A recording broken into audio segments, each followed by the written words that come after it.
और फिर सबको लगा, भरत जी से कहा, शत्रुघ्न जी से कहा, लक्ष्मण जी से, कि हनुमान जी रोज बैठते हैं भगवान के चरणों में, कभी तो हटे और लोगों को भी तो मौका मिले। ये चरण छोड़ते ही नहीं, इनका भाव है ये चरण नहीं छोड़ते, लोगों को इनका भय है, कोई पहुंच ही नहीं पाता।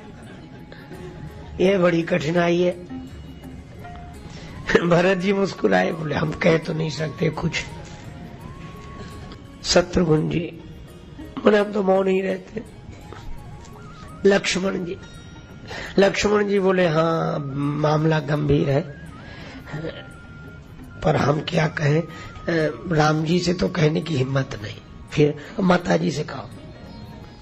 सभी मिलकर माता जानकी जी के पास, आप आदेश का पारित करो। क्या कल हनुमान जी दरबार में बाहर रहे, हम लोग चरणों में, ठीक है। जानकी माता समझ गई कि प्रभु हनुमान जी की महिमा बढ़ाना चाहते हैं। दूसरे दिन बाहरी सूचना लिखी हुई थी, हनुमान जी का प्रवेश निषेध, आज्ञा से जानकी माता। हनुमान जी बाहर ही बैठ गए। अब और सब दरबार में पूछते, राम जी ने कहा हनुमान जी कहाँ? श्री राघवेंद्र बोले हनुमान जी। अब कौन बोले? वो राम जी ने कहा कहाँ है? तब लक्ष्मण जी ने कहा प्रभु अपराध क्षमा हो, हनुमान जी का प्रवेश निषेध किया है आज। किसने? जानकी माता बोली मेरी आज्ञा हुई है। इन लोगों ने कहा कि एक दिन तो हनुमान जी को बाहर रखो। राम जी के नेत्र सजल हो गए। राम जी ने कहा कि जिनके कारण दीनों को प्रवेश मिलता है मेरे दरबार में, उन्हीं का प्रवेश निषेध कर दिया गया। हनुमान जी को अभी बुलाया जाए। जानकी माता बोली ठीक है आपकी आज्ञा है, लेकिन हनुमान जी चरणों में बैठे रहते तो कोई पहुंच नहीं पाता आपके चरणों तक। भगवान ने कहा कैसी बात करते हो, जिनके कारण लोग मेरे चरणों तक पहुंचते हैं उन पर ये आरोप कि उनकी वजह से चरणों तक नहीं पहुंच पा रहे।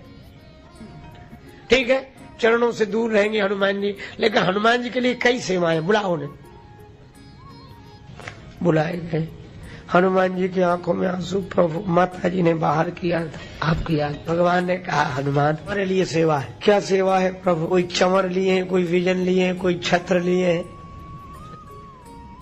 भगवान बोले कि हमको, बोले चरणों में और लोग बैठ गए। भगवान ने कहा हमें जमाई आवे तो चुटकी बजाना। अब ऐसी सेवा तो भगवान ही खोज सकते हैं और हनुमान जी ही कर सकते हैं। जमाई आवे चुटकी बजाना। हनुमान जी ने कहा यह ठीक। अब जमाई कोई कहकर तो आती नहीं कि अब आने वाली हूं, वो तो देखना ही पड़ता है। अब हनुमान जी किधर देखे नहीं, सीधे भगवान के मुख की तरफ बराबर, और ऐसी उंगली तैयार कि जमाई आवे चुटकी बजाए। अच्छा एक और कठिनाई थी, अब मुख ऐसे तो रहेगा नहीं हमेशा, कभी राम जी इधर देखते, कभी उधर देखते, कभी ऐसे।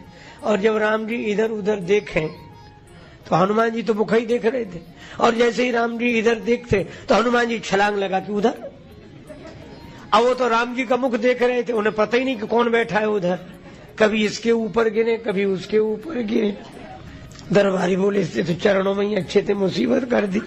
कोई निर्द्वंद होकर बैठे ही नहीं पा रहा, ये तो सिर पड़ गए। भगवान के चरणों से हटाए तो सिर इसके सिर पे उसके।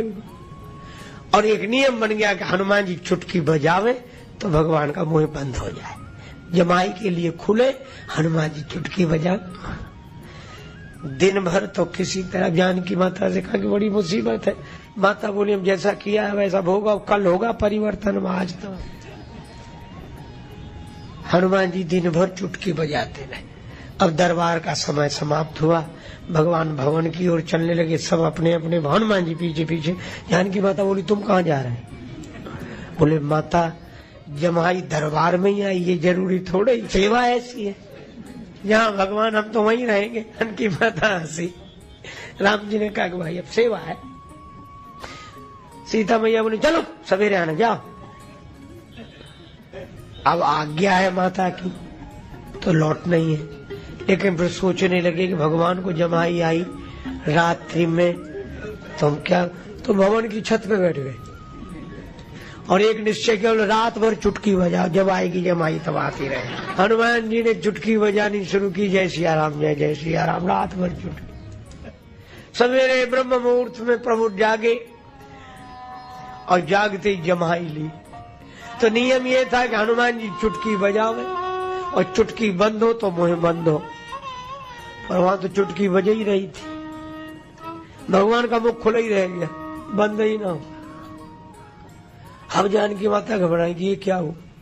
अब राम जी कुछ बोल पावे तो बताएं, अब मुंह खुला तो बोले कैसे। सात जगह खबर गई, भरत जी, लक्ष्मण जी, शत्रुघ्न जी, क्या हुआ। अब करें क्या, किसी को कुछ समझ ना आए। तब गुरु जी बुलाएंगे, गुरुदेव आए, जो राम जी की ये दशा देखी, भगवान का तो मुख ही खुला, क्या हुआ क्या हुआ। गुरु जी आप ही बताओ। ये तो बड़ा संकट है। और जो संकट कहा तो वशिष्ठ जी को याद आ गई। वशिष्ठ जी बोले, और तो सब दिख रहे हैं पर हनुमान जी कहाँ हैं, उन्हें बुलाओ। खोजवाया गया, हनुमान जी पूरी नगरी में तो छत पे बैठे थे। अब वहां कौन देखने जा के, कहाँ गए हनुमान जी, कहीं नहीं मिल रहे। भवन के कोने से पूंछ लटकती दिखाई दी और तब तक धुन पड़ी कानों में, जय सिया राम जय जय सिया राम। हनुमान जी से प्रार्थना की, नीचे उतर। हनुमान जी चुटकी बजाते आए, भगवान संकट में है। गए और जो प्रभु का मुख देखा, चुटकी बंद, मुंह बंद, सभी आनंदित हुए। वशिष्ठ जी ने कहा कि धन्य हो हनुमान, आज हम समझ गए। क्या का एक दुर्गम कार्य और सुगम हुआ। भगवान को बस में करना असंभव, क्योंकि सारा संसार भगवान के बस में है। लेकिन धन्य हो हनुमान, तुमको तो भगवान को बस में करना, भगवान को बस में करना तुम्हारे लिए चुटकी का काम है। जी भी मन से भगवान के हैं, उन्होंने वेश नहीं धारण किया। और एक दिन धारण किया वेश, कब, जानकी माता के पास गए भवन में। माता श्रृंगार कर रही थी और वे मांग में सिंदूर लगा रही थी। श्री हनुमान जी ने कहा कि माता ये सिंदूर ये काहे को लगाती हो।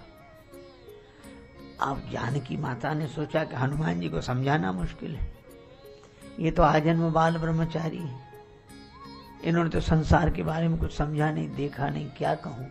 तो जानकी माता ने कहा, वत्स, इसे धारण करने से भगवान प्रसन्न होते हैं। बस हनुमान जी ने इतना सुन लिया कि इतना सा सिंदूर धारण करने से भगवान इतने प्रसन्न होते हैं, तो हम जाते हैं। गए सरजू जी किनारे, पूरे शरीर में सिंदूर ही सिंदूर पोत लिया, पूरा सिंदूर, पूरे शरीर में सिंदूर पोत कर आंखें आंखें चमक रही, सब जगह सिंदूर। गए राम जी के दरबार, राम जी ने देखा कि ये कौन आ रहा है, पहचान ही नहीं पाए राम जी कौन है। और जब पास आए, अरे ये तो हनुमान है।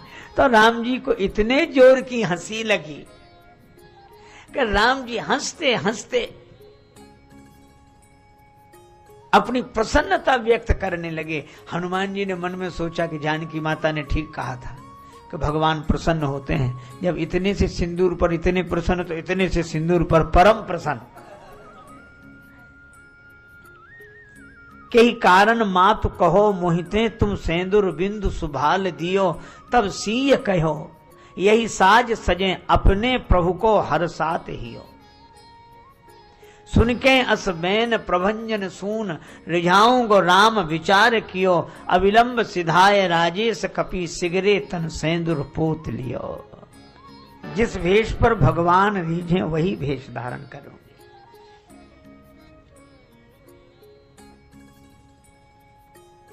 बड़ी कठिन बात है, कोई भगवान को प्रसन्न करने के लिए वेश धारण करे और भगवान को प्रसन्न करने के लिए कर्म करे।